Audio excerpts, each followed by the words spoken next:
ini pengasuh Pondok Pesantren Nurul Islam, yang saya muliakan Ketua Yayasan Pondok Pesantren Nurul Islam, yang saya hormati Kepala Madrasah Aliyah beserta stafnya, yang terhormat yang saya hormati Bapak Ruslan SASH selaku pembimbing makalah saya, dan teman-teman seperjuangan yang saya banggakan. Perkenalkan, nama saya Nanda Rahmadiani, kelas 12 IPA 2, yang pada kesempatan kali ini saya akan mempresentasikan makalah saya yang berjudul Komparasi Pemikiran 4 Madhab Mengenai Aurat Terhadap Wanita. Dari judul tersebut saya dapat mengambil latar belakang. Dalam hal menutup aurat terhadap wanita muslim, tentunya tidak semua pendapat sama, karena pemikiran ulama terutama tentunya berbeda-beda, karena pemikiran setiap manusia berbeda-beda. Dan hingga saat ini perdebatan mengenai aurat terhadap wanita masih menjadi perdebatan hangat di kalangan para ulama, yang mana ada sebagian ulama yang berpendapat bahwa aurat wanita merupakan suatu yang harus kita jaga, dan ada pula yang tidak mewajibkannya. Namun secara khusus terjadinya perbedaan pendapat antara keempat dikarenakan perbedaan pemikiran dan akal manusia dalam memahami nas serta dalam hukum. Maka dalam hal ini saya penulis tertarik untuk mengangkat judul Komparasi Pemikiran 4 Madhab Mengenai Aurat Terhadap Wanita. Di sini saya juga memiliki dua rumusan masalah. Rumusan masalah yang pertama adalah bagaimana pandangan keempat madhab mengenai aurat terhadap wanita. Yang kedua, bagaimanakah persamaan serta perbedaan keempat madhab mengenai aurat terhadap wanita. Sebelum saya lanjut, saya ingin bertanya kepada kakak-kakak sekalian, yang dimaksud 4 madhab di sini, apakah kakak-kakak sekalian sudah tahu madhab siapa saja?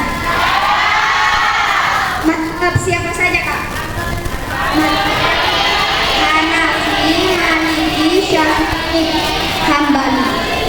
Baik, pendapat yang pertama disampaikan oleh madhab Hanafi. Itu adalah gambaran madhab Hanafi.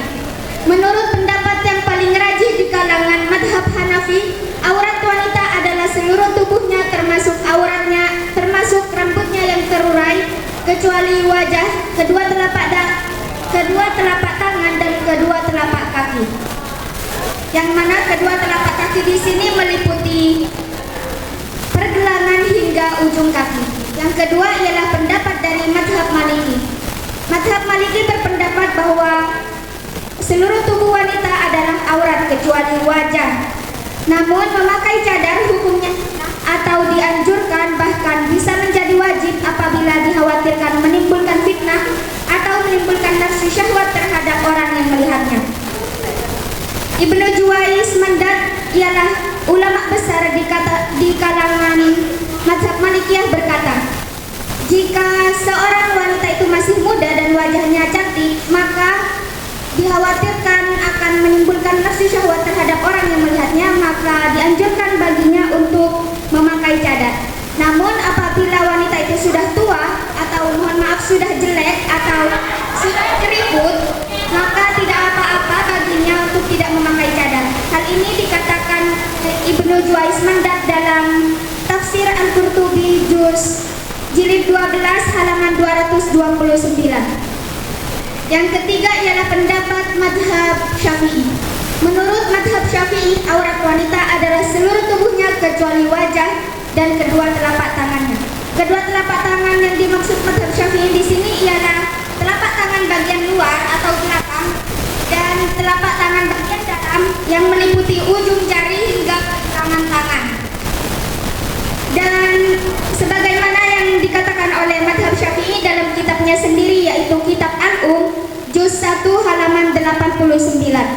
Dan pendapat yang terakhir disampaikan oleh mazhab Hambali.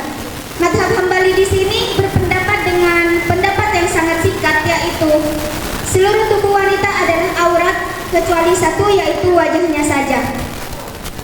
Mengapa mazhab Hambali di sini berpendapat dengan pendapat yang sangat singkat? Dikarenakan mazhab Hambali di sini adalah mazhab yang sangat ketat mengenai aurat terhadap wanita. Bahkan mazhab Hambali Hambali juga berkata bahwa seluruh tubuh wanita adalah aurat, termasuk kukunya pun juga aurat. Kuku tangan maupun kuku kakinya juga termasuk aurat, kecuali satu, yaitu wajahnya masuk aurat. Memasuki pembahasan yang kedua, yaitu persamaan serta perbedaan pemikiran keempat mazhab mengenai aurat terhadap wanita. Di sini terdapat persamaan keempat imam mazhab terhadap aurat anak perempuan yang belum baligh. Yang pertama, aurat anak kecil perempuan usia di bawah 4 tahun, maka tidak ada aurat baginya karena tidak akan menimbulkan nafsu syahwat terhadap orang yang melihatnya. Hal ini dikatakan oleh mazhab Hanafi, mazhab Maliki serta mazhab Hambali. Dan yang kedua ialah aurat anak kecil perempuan usia di atas 4 tahun, maka auratnya adalah depan dan belakang, atau mohon maaf dan dubur. Hal ini adalah pendapat dari mazhab Hanafi. Namun apabila hal tersebut dapat menimbulkan nafsu syahwat, maka auratnya sama dengan aurat anak usia dewasa atau sebelum, walaupun anak itu berusia belum 10 tahun. Hal ini adalah persamaan pendapat antara mazhab Syafi'i, mazhab Hanafi serta mazhab Maliki. Berbeda dengan pendapat yang disampaikan oleh mazhab Hambali yang berpendapat bahwa usia anak 7 tahun ke atas ialah usianya sama dengan aurat anak dewasa yang berusia 10 tahun. Dan yang terakhir, aurat perempuan yang berusia 10 tahun auratnya sama dengan wanita dewasa, yakni seluruh tubuh kecuali wajah dan telapak tangan. Hal ini adalah persamaan pendapat antara mazhab Syafi'i, mazhab Hambali dan mazhab Hanafi. Next. Di sini ada perbedaan pendapat antara keempat imam mazhab mengenai aurat wanita ketika sholat. Yaitu yang pertama, pendapat dari mazhab Hanafi. Ketika sholat, aurat wanita adalah seluruh tubuhnya kecuali telapak tangan dan telapak kaki. Yang kedua ialah pendapat mazhab Maliki. Mazhab Maliki membagi aurat wanita ketika sholat menjadi bagian, yaitu aurat muwalladah atau aurat yang berat dan aurat muhaffafah atau aurat yang ringan. Yang mana aurat muwalladah di sini ialah seluruh tubuhnya kecuali kaki, tangan, dada serta punggung yang searah dengan dada. Dan aurat muhaffafahnya ialah seluruh tubuh kecuali wajah dan telapak tangan. Yang ketiga ialah pendapat mazhab Syafi'i, yang mana menurut mazhab Syafi'i aurat wanita di luar maupun di dalam sholat ialah sama, seluruh tubuh kecuali wajah dan kedua telapak tangannya. Terakhir, pendapat dari mazhab Hambali. Menurut mazhab Hambali ialah aurat wanita di luar maupun di dalam sholat juga sama dengan mazhab Syafi'i, yaitu wajahnya saja yang tidak termasuk aurat, seluruh tubuhnya adalah aurat. Dan dari beberapa penjelasan saya dapat saya ambil kesimpulan.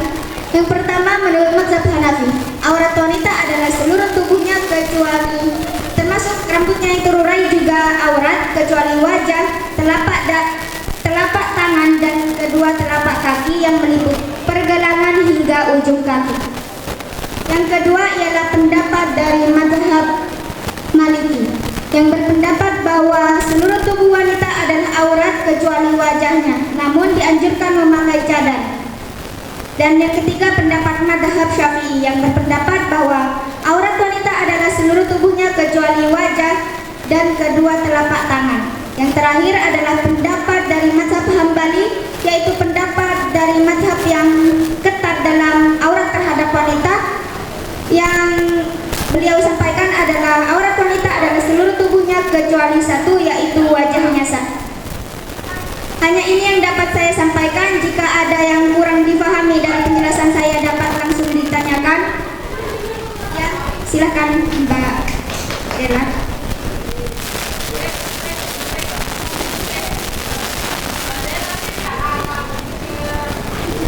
Assalamualaikum warahmatullahi wabarakatuh.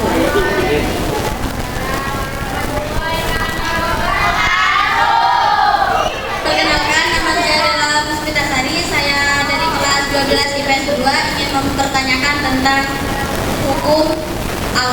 Bagaimana hukumnya wanita memperlihatkan aurat kepada wanita lain?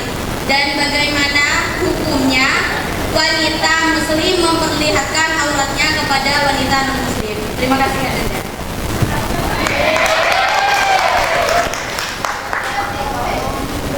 Baik, aurat wanita sesama wanita sama-sama Islam, maka auratnya antara pusar dan lutut.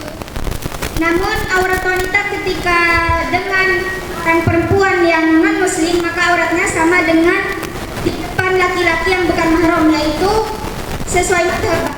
Ketika kita ikut madhab Syafi'i ialah seluruh tubuhnya kecuali wajah dan kedua telapak tangan. Dipahami, Mbak? Hah? Kan menutup aurat hukumnya wajib. Jika dibuka ya berarti haram.